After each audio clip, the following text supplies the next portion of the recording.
I will kind of answer this question with a reference to a little bit of history. 20 years ago, it's about 20 years ago now, Voisey's Bay was discovered. It was discovered in a series of troctolites in the named plutonic suite of north sites. No self-respecting geologist 20 years ago would have gone to the named plutonic suite to explore for nickel.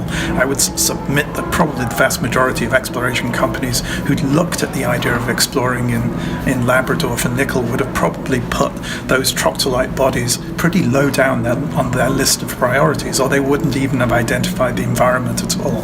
So what happens? A prospector is fortunate enough to be working there, looking for diamonds, lands on a gossan, does a bit of work, follow up, and bingo, the discovery is made.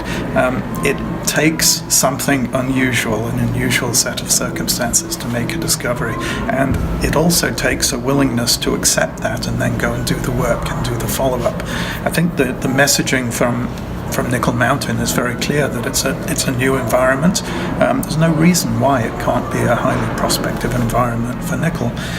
It opens up an opportunity in other parts of the Eskay Rift and throughout BC to keep these models at the centre of your mind when you're out there exploring for porphyry systems or for VMS or for gold mineralization. Keep your eye open for nickel. It's not that unreasonable that it might be there. In fact, many of the places on the planet that are so strongly endowed with ore deposits do have a range of different deposit styles. It's like the crust in some places.